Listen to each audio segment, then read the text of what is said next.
Videos de seguridad permitieron la captura de asaltantes de buses en Guayaquil.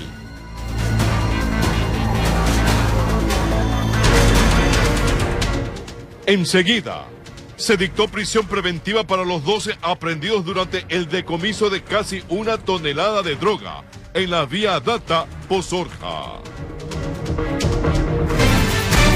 El gobierno nacional retiró la seguridad al expresidente Rafael Correa, al vicepresidente Jorge Glass y a sus familiares.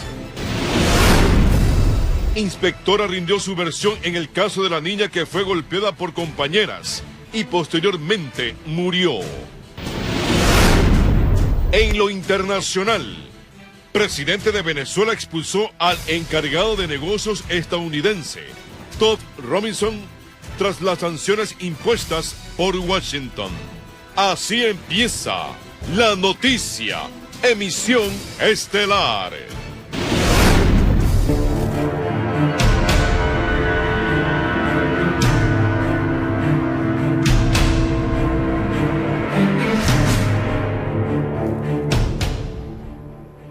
Queridos televidentes de todo el país, buenas noches y bienvenidos. Cámaras de seguridad de un bus captaron a delincuentes cuando asaltan a los pasajeros de esa unidad de transporte en el sur de Guayaquil. Las imágenes han permitido a la policía identificar a los sujetos.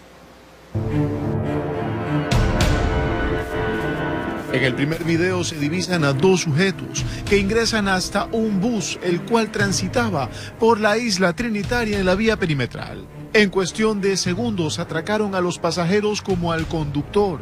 La cámara de seguridad del vehículo logra captar el momento exacto cuando realizaron este atraco.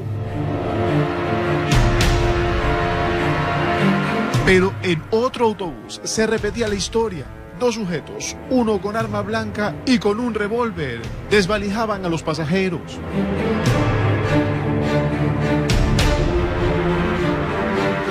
Se paran los individuos y de una me cogen y me rompen la cabeza con el arma y proceden a insultarme, a patearme, a pegarme y a decir que pare, que te mato. De ahí que la policía realizó distintas operaciones, logrando capturar a 3 de estos sospechosos. El principal de ese evento de días anteriores estaba en el momento capaz de que se estaba desarrollando la noticia, procediendo al asalto nuevamente, el día de hoy.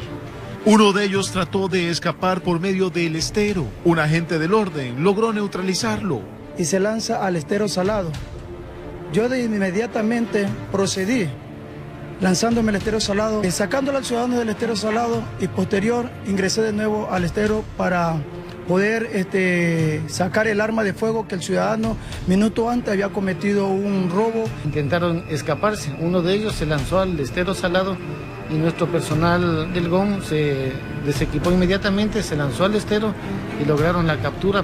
De ahí que profundizan indagaciones para verificar si tendrían conexiones con otras personas dedicadas al mismo delito, informó Julio César Saona.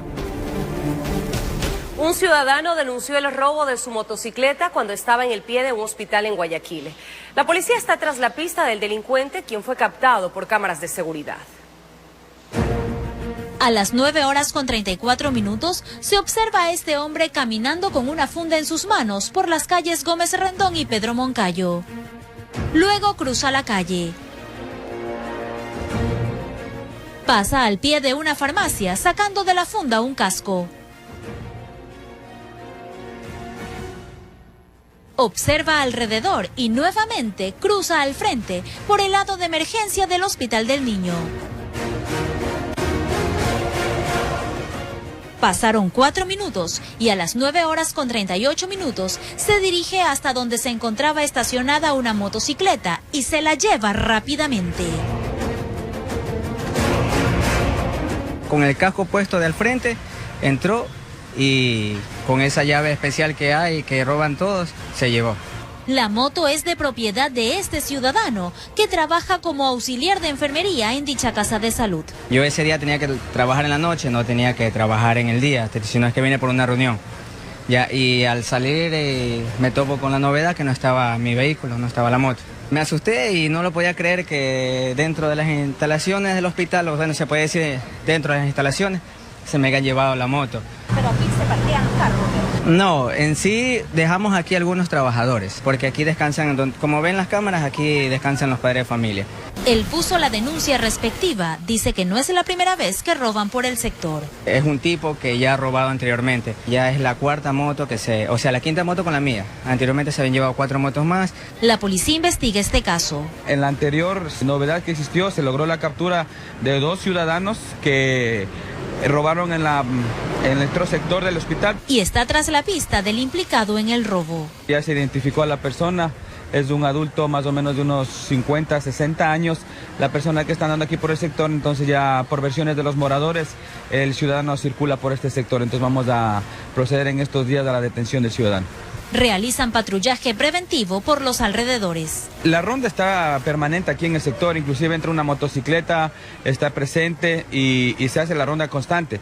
Más sin embargo, vamos a ubicar un poco más en puntos estratégicos la presencia policial para identificar este tipo de personas. Esta parte de acá pertenece al hospital, pero nosotros circulamos todo lo que es del área pública del hospital, entonces inclusive nos tapa la visibilidad de las carpas para ver el vehículo de pronto si hubiera estado en el lugar. La coordinadora de comunicación del Hospital del Niño, Francisco de Icaza Bustamante, vía correo electrónico indicó que se colaboró con el funcionario que fue víctima del robo de su moto, proporcionando los videos de su sistema de vigilancia para que puedan contribuir con la denuncia presentada en la Fiscalía. Informó Roselena Vascones. Una supuesta falta de docentes, así como la organización de 2 eventos, habrían provocado que los estudiantes del curso de la menor, quien murió tras ser presuntamente agredida por 5 alumnos, hayan pasado varios minutos sin la supervisión de un profesor. Así lo afirmó el abogado de la inspectora del Colegio Fiscal, donde habría ocurrido el hecho. La versión no duró más de 1 hora y según el abogado de la inspectora general de la Unidad Educativa Fiscal, Sonia B., ese viernes 11 de mayo, en medio de un hecho confuso que provocó la muerte de Brittany, se habían organizado 2 eventos. Además, faltaban docentes, todavía no habían completado toda la plantilla docente. Ustedes también han indicado de que estaba encargada por la hija de la inspectora. No fue así. Lo que hizo la inspectora fue solicitarle a la hija, que en ese momento le llevó una medicación, ya que ella es diabética e hipertensa, para que observe si de pronto qué sucedía con los niños. El abogado de la inspectora cree que aquello deberá ser materia de investigación, pero originalmente quieren demostrar que no tiene responsabilidad alguna. Pero en el lapso que se quedan los niños solos, queda encargado, y eso lo supo manifestar la misma inspectora el día de su supervisión, la hija de ella para el cuidado de los niños. Una persona que no tiene ningún tipo de vínculo con el establecimiento, ni es padre de familia, ni representante legal de nadie. Falleció precisamente por el evento que ustedes ya conocen, de que fue amarrada por su compañero.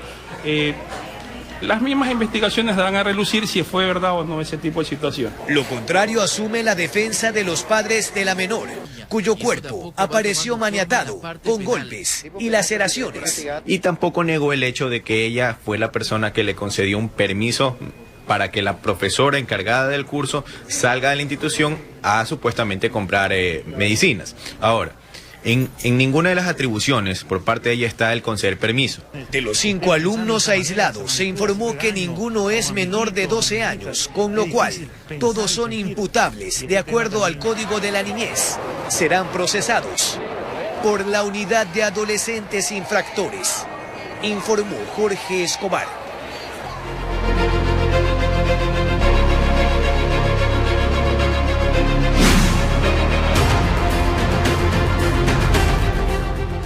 El gobierno nacional decidió retirar la seguridad que mantenía el expresidente Rafael Correa y el ex vicepresidente Jorge Glass. Esta disposición se extiende a los familiares de los exmandatarios. Esto se da luego de que el ministro de Defensa emitiera un informe de inteligencia y de riesgos. La decisión fue hecha pública este martes en horas de la tarde y mediante un comunicado oficial, la SECOM informaba que cumpliendo las recomendaciones generadas por el Ministerio de Defensa y tras la consulta a la Secretaría Nacional de Inteligencia sobre los informes de riesgos para continuar con la protección de los exmandatarios Rafael Correa y Jorge Glass, se procede a retirar la seguridad proporcionada al expresidente Rafael Correa y a sus familiares íntimos en sus países de residencia debido al bajo nivel de riesgo existente.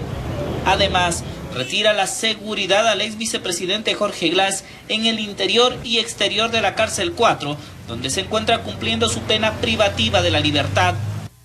Esta decisión se la toma a pocos días de que el gobierno de Lenín Moreno cumpla un año en funciones. Es que días antes de abandonar el poder, el 3 de mayo de 2017, el expresidente Rafael Correa había firmado un decreto, el 1369, mediante el cual se ordenaba proporcionar protección a los expresidentes. Con esto, se garantizaba que al dejar el cargo, la protección presidencial continuaría brindándole seguridad durante al menos un año, y esta disposición podía ser ampliada si los informes de inteligencia lo determinaban procedente. Pero tras el análisis realizado por el Ministerio de Defensa, se establece que no es necesario ampliar la seguridad al exmandatario, y desde este día, la seguridad que le proporcionaba el Estado le es retirada. Informó Javier Gallo. Declaran desierta la demanda de José Serrano contra Mario Pazmiño, ex jefe de inteligencia del Ejército. En los exteriores del juzgado en donde se convocó la diligencia judicial se registraron varios incidentes. Con 15 minutos de retraso arribó el asambleísta José Serrano al complejo judicial norte de Quito, en donde se pretendía llevar a cabo la audiencia por el presunto delito de calumnias interpuesta por Serrano contra el coronel Mario Pazmiño. Al momento de su llegada se generó un cruce de palabras entre el ex ministro del Interior y quienes acompañaron a Pazmiño a la diligencia judicial.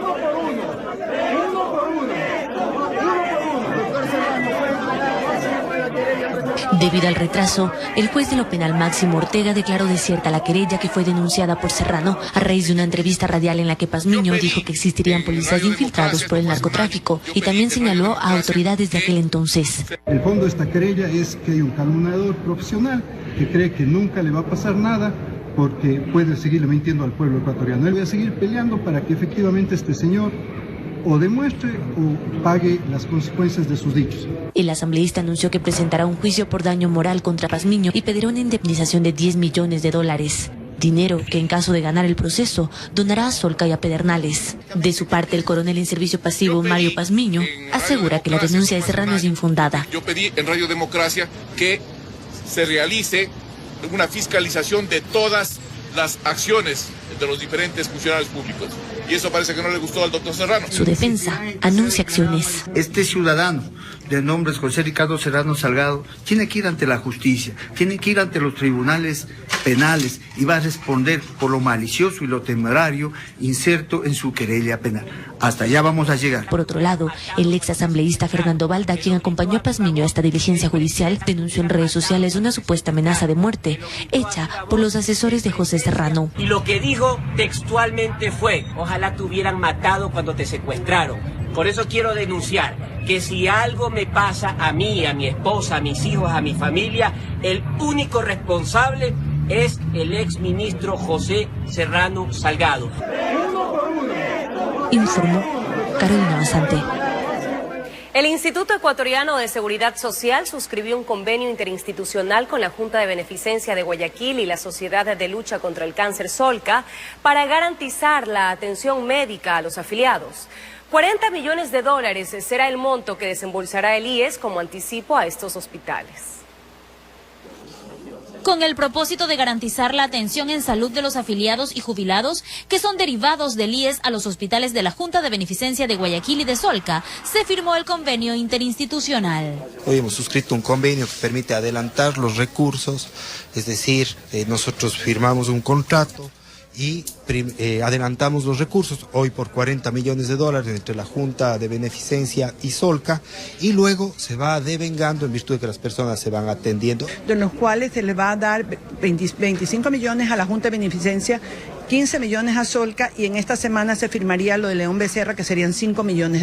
Sobre las deudas pendientes del IES con Solca y la Junta de Beneficencia. Contabilizado el 2016 al 2018, será pagado a la Junta de Beneficencia de Guayaquil, porque así corresponde, alrededor de $118 millones, y a Solca $53 millones, quedando pendiente de pago en este periodo con la Junta de Beneficencia alrededor de $20 millones y con Solca $5 millones.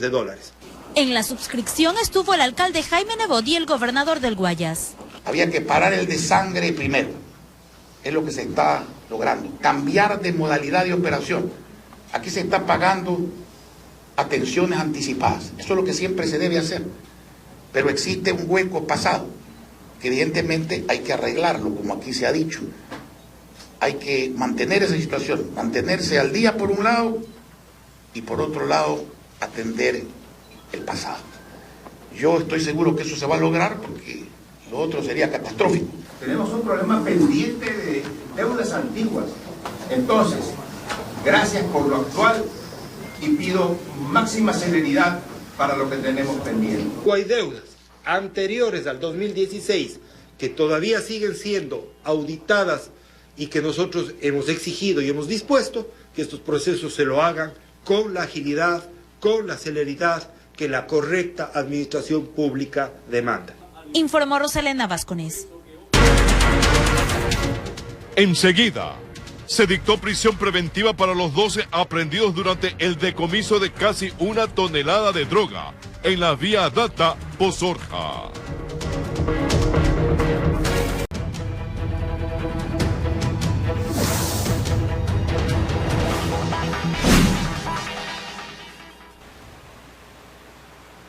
Amigos, ya estamos de regreso para informarles que se dictó prisión preventiva para los 12 aprehendidos durante el decomiso de droga ejecutado en la vía Data Pozorja.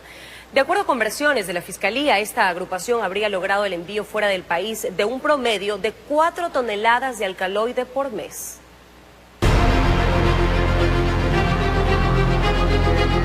Según versión de las autoridades, esta agrupación estaba liderada por un ciudadano de origen colombiano. Tiene una cédula ecuatoriana, pero sin embargo en la revisión que hicimos minuciosa pudimos encontrar una licencia de conducir con otro nombre colombiano. Es parte de los detenidos involucrados en el decomiso de casi 1 tonelada de droga, hecho registrado en una zona cercana a la playa, en la vía Data Pozorja. Sustancias que venían desde el norte del país, específicamente de Colombia, cruzaban vía terrestre hasta la ciudad de Guayaquil. Tenemos 12 personas detenidas, aproximadamente 1 tonelada de clorhidrato de cocaína. Los allanamientos se realizaron en playas Pozorja y Guayaquil. En esta última ciudad estaba ubicada la residencia del principal de esta agrupación. Parte de esta banda eran empleados de un conjunto habitacional de la localidad.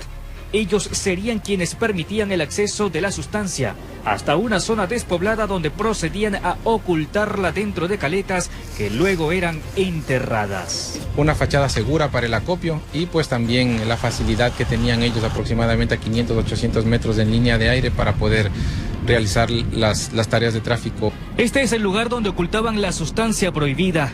Desde este punto la trasladaban a través de caminos vecinales, 1 kilómetro de distancia y llegaban hasta la playa.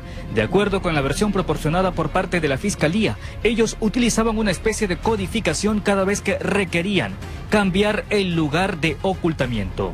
Utilizaban una terminología que guardaban supuestamente camarones. Entonces ellos decían que las refrigeradoras hay que cambiar de lugar y ellos querían decir que había que hacer nuevos hoyos, nuevos ocultamientos en la playa. Mediante el uso de lanchas rápidas, la sustancia era trasladada hasta otros destinos en algún país de Centroamérica. Por el tonelaje que manejaban, se podría decir que podrían haber estado exportando droga en una cantidad de 4 toneladas mensuales aproximadamente. A través de una extensa jornada llevada a cabo durante este martes en el complejo judicial del cantón Villamil Playas, los 12 detenidos fueron sometidos a la respectiva audiencia de formulación de cargos, diligencia que al final determinó la prisión preventiva de 90 días para los implicados. Por el artículo 220, numeral 1, letra D del Código Orgánico Integral Penal.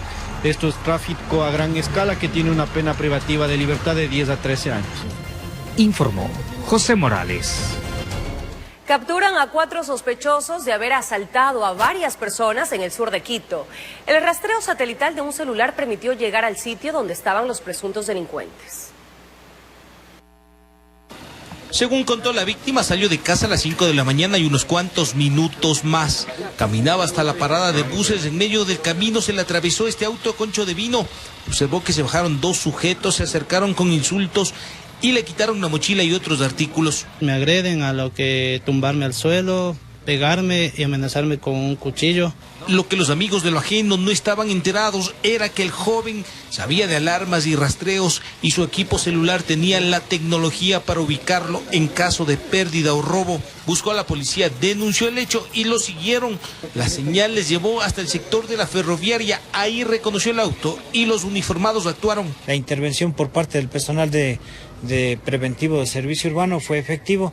Los 4 ocupantes estaban en el interior. Cuando se percataron de la presencia de los policías fue demasiado tarde. La víctima reconoció a quienes le quitaron las pertenencias. En la revisión aparecieron una variedad de teléfonos y otros artículos, como que la madrugada les dejó buenos réditos. Que si les dejamos ir libres, no va a seguir otras personas más, inclusive igualmente pueden ir hasta con mi vida, ir siguiéndome hasta el sector. El auto Concho de Vino estaba en la mira de los uniformados, trabajaba como taxi informal, pero cuando tenía clientes extras, al parecer se desviaba de la ruta, comenzaba a circular por la ciudad buscando a los madrugadores, tanto hombres y mujeres. Cuando los delincuentes los llamaban, realizaban este trabajo de interceptación de las personas, utilización de armas cortopunzantes, intimidación. Una señora fue víctima de 2 sujetos, uno de los cuales le sacó un cuchillo y la amenazó de muerte. El rostro del presunto asaltante le quedó grabado. Llegó a reconocerlo y en medio de un ataque de nervios lo identificó. Como no me dejé robar, el moreno, que está con pantalón rojo, me pegó el puñete en la cara, me cogió y sacó un cuchillo. A los angelitos del auto Concho de Vino, como que se les durmió el diablo por madrugar tanto. 3 de los 4 detenidos tienen antecedentes. En Quito informó Iván Casamen. Familiares del equipo periodístico asesinado por disidentes de las FARC se encuentran preocupados por supuestos comunicados entre oficiales de la Policía Nacional y alias Guacho. Ellos dieron a conocer los detalles del encuentro con autoridades colombianas. La repatriación de los cuerpos de Javier Paul y Efraín, equipo periodístico del Comercio, secuestrado y posteriormente asesinado en la frontera norte con Colombia. Compromiso de ese país para que expertos internacionales de la Comisión Interamericana de Derechos Humanos, CIDH, realicen su trabajo en Colombia, y colaboración entre las fiscalías ecuatoriana y colombiana. Fueron las demandas que familiares de las víctimas presentaron en reunión mantenida con autoridades colombianas. Recuerden que el cautiverio y el posterior asesinato fue en territorio colombiano, como lo manifestó el presidente Santos en su momento. Hay mucha información del lado colombiano donde necesitamos que se abran estas informaciones. A lo que el presidente de Colombia, Juan Manuel Santos, habría comprometido todo el contingente institucional de su gobierno, lo que facilitaría el trabajo de la CIDH. CIDH tiene que oficializar cuando hay la reunión de trabajo. De hecho, ya se pronunció indicando que iba a hacer las investigaciones o el seguimiento hasta el mes de diciembre. Resaltan el apoyo recibido en Colombia al tiempo de cuestionar que lo contrario ocurrió en Ecuador en algunos casos. Las familias fuimos los que propusimos la visita a Colombia. Fuimos los que tomamos la iniciativa de ir a la OEA. Yo creo que no podemos esperar que las familias tengamos que desdoblarnos o separar la parte humana, la parte del duelo, la parte del luto, y también tomar acciones que lideren o cosas que debía haber liderado, en este caso, los respectivos ministerios. Demandan respuestas de información que habrían tenido autoridades ecuatorianas con anterioridad, como supuestos chats entre oficiales de la policía y alias Guacho, lo que pudo evitar pérdida de vidas humanas, acotan. Habría que preguntar si realmente se tomaron las condiciones necesarias o las seguridades necesarias respecto a esto, o se minimizó las amenazas que hubo en su momento. Ahora sus esperanzas las depositan en la CIDH para saber cómo se dieron los hechos, informó Héctor Romero.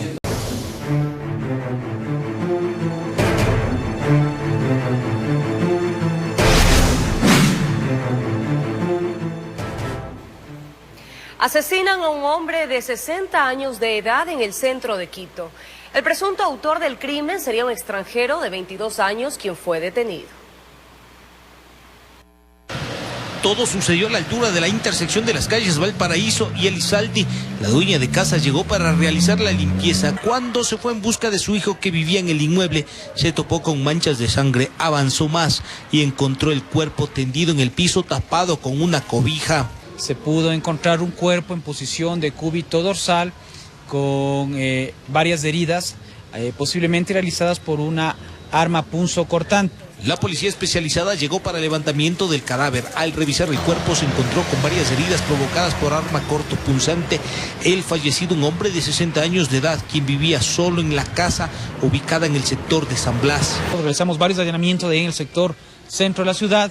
Hemos obtenido nosotros indicios relevantes como son manchas. Al revisar las cámaras de seguridad y conversar con los vecinos, los agentes obtuvieron datos e imágenes importantes que les permitió ubicar por la misma zona a quién sería el presunto homicida. Hasta ahora el móvil del hecho, aparentemente el robo, el extranjero se llevó un colchón y otros enseres de casa. En las primeras 6 horas tuvimos información importante y relevante que nos permitió identificar al presunto sospechoso, un sujeto venezolano de 22 años de edad. Todo apunta a que el sospechoso era conocido del difunto. No hay seguridades forzadas. La DINASED, a través de sus agentes de campo, logró resolver el caso en el ámbito policial en menos de 12 horas. La víctima con el victimario se conocía.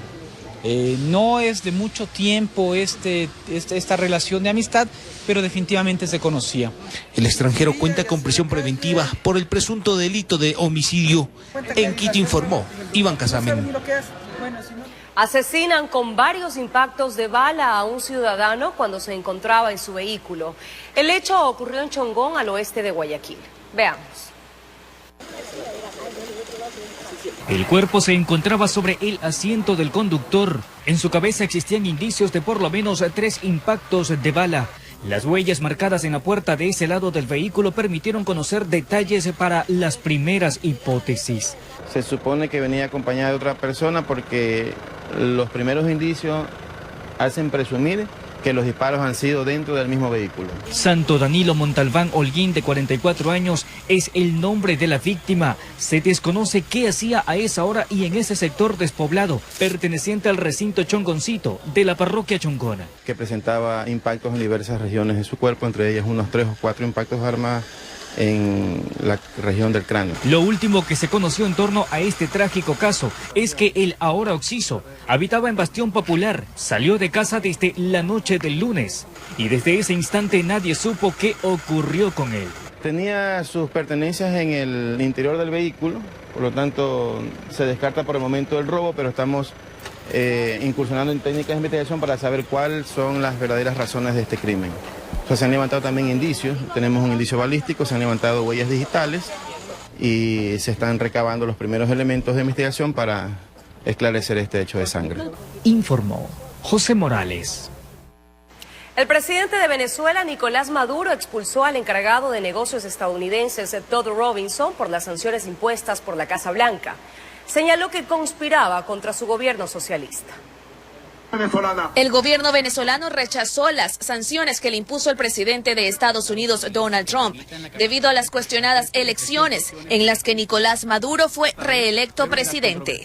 Ningún tipo de presión, ni siquiera de esa potencia, de ese comandante en jefe que nos amenaza con usar el uso de la fuerza teniendo el ejército más poderoso. No hay manera de intimidar al pueblo bolivariano. Maduro fue más directo y expulsó al encargado de negocios estadounidense. Aquí no nos domina el imperio.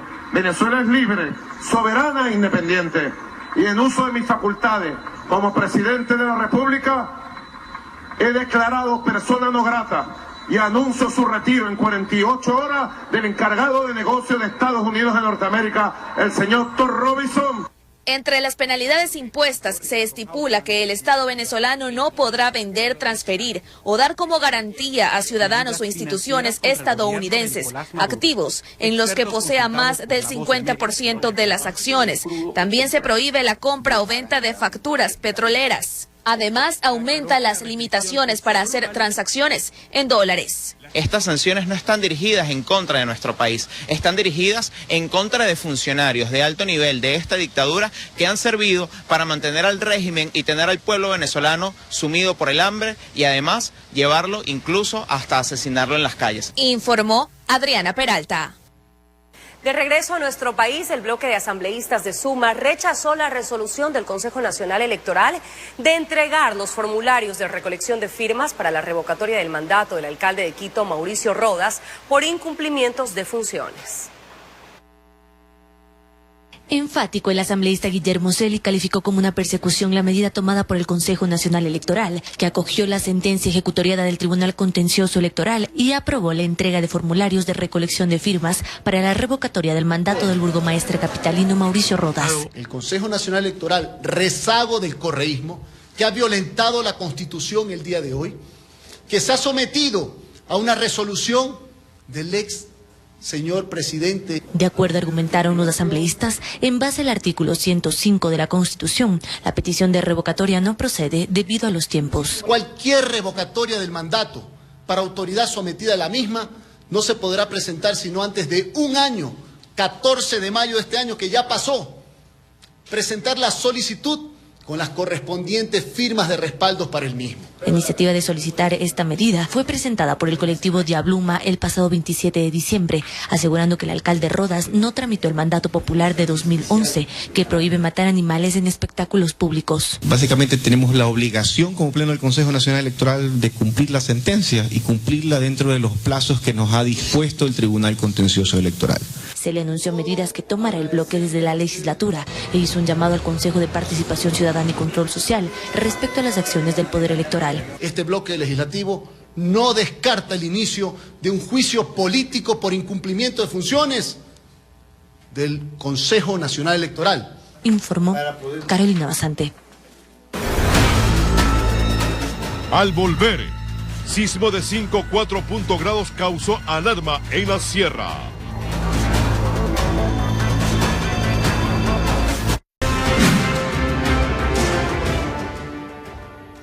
Amigos, gracias por continuar en la sintonía de nuestro canal. Un sismo de 5,4 grados fue sentido en varias provincias del país. El epicentro estuvo localizado en el noroccidente de Cotacachi, en la provincia de Imbabura. En Quito se registró una decena de alertas debido al movimiento telúrico.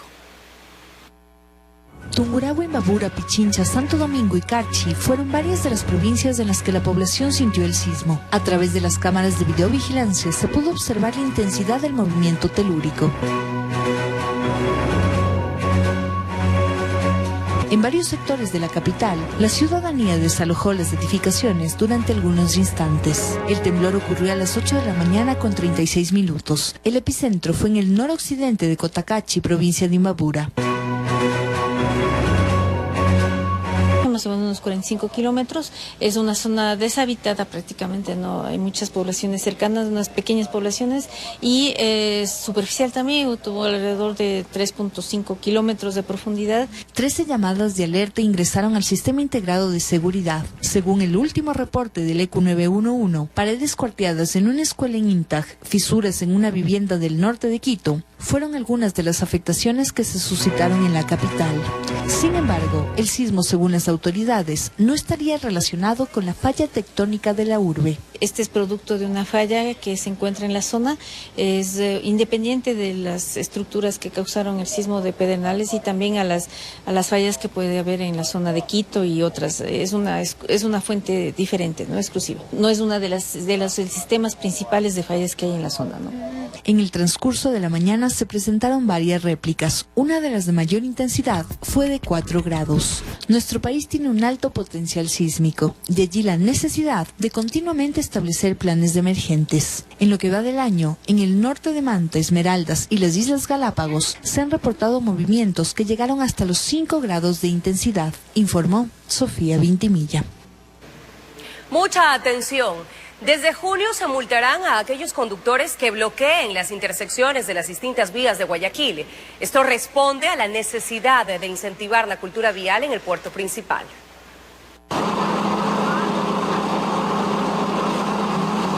Que el proceso de pruebas y socialización habían terminado. Las cámaras ubicadas en puntos estratégicos para divisar el flujo vehicular, sobre todo en horas pico. Se trata del anuncio que hizo la ATM y las sanciones que aplicará la entidad a quienes no respeten las vías y las bloqueen.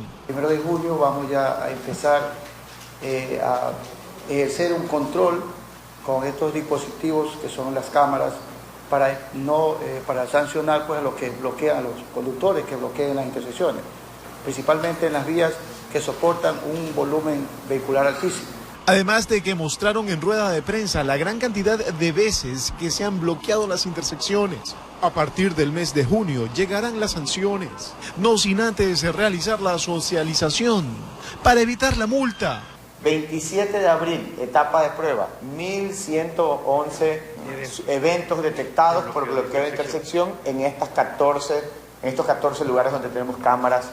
9 de mayo, ya iniciado el proceso de socialización, una ligera disminución a 1.013. Y que lo que buscan específicamente es incentivar una cultura vial, la cual sea respetada por todos los habitantes de la urbe. Ratifica que la ciudadanía sí está colaborando y sí está existiendo un cambio cultural, sí está existiendo un cambio en la forma de conducir de la gente. Nosotros hicimos un análisis y un estudio, y no solamente ahí, son varias intersecciones más, no solamente son 14, son muchas intersecciones, donde se comete este tipo de contravención de bloqueo de intersección.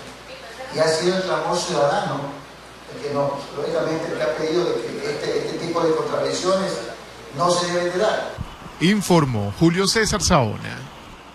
Los áchilas en la provincia de Santo Domingo mantienen sus costumbres ancestrales. Practican la pesca y la caza como formas para obtener su alimento, en el que incluyen el plátano molido, conocido como aniola, uno de sus platos más representativos. En las comunas áchilas, a muy temprana edad, sus integrantes aprenden a realizar diferentes actividades. En el caso de las niñas, preparar la comida tradicional es lo primero. Ya la niña ya de esa edad, ella ya tienen que empezar a manipular y a coger prácticas ya de lo que es del valero, como lo dicen, o del uso en nuestro idioma, para que así cada niña ya tiene que ser su anoila. El plátano molido con una vara de pambil es la anoila, que acompaña la carne o el pescado, que son conseguidos en el campo y sus ríos. Bastante abundancia de peces y también lo que es la cacería al círculo, ¿no? En donde ha habido cañaverales, en donde cosechaban bastante, cazaban de pronto el cuchucho, la guanta. La tarea de cazar y pescar es de los hombres de la nacionalidad y la han realizado por generaciones. También hacían lo que es la atarraya, preparaban la lanza, preparaban lo que era el batán, ¿sí? Entonces ha sido también una época de invierno, ríos correntosos, ríos fuertes. A pesar de que las condiciones han cambiado y cada vez es más difícil encontrar presas, los áchilas con lanza en mano salen de cacería. Ahora realmente algunas comunidades jóvenes se han ido de pronto de aquí tal vez 2-3 días para llegar en una selva, en una montaña virgen, para poder hacer la cacería de la guanta, de pronto el tartábara, el sajino, ¿sí? La pesca también se ha visto afectada, pero ellos aún sacan de los afluentes peces de diverso tipo. El seguir obteniendo alimento de esta manera tradicional es para ellos una forma más de preservar su cultura. La comunidad creciendo, dando un desarrollo y sintiéndose de pronto más armonizado, más compaginado y tratando de cómo llevar adelante y fortalecer nuestra cultura, conservando nuestras costumbres y tradiciones. Desde Santo Domingo de los Áchilas, informó Gisela Moreira. La vicepresidenta María Alejandra Vicuña inauguró la vía Portoviejo-San Plácido-Pichincha. Además, la segunda mandataria, junto a la primera dama Rocío de Moreno, entregó 100 viviendas en un complejo habitacional. Las actividades se realizaron en Portoviejo, capital de la provincia de Manabí.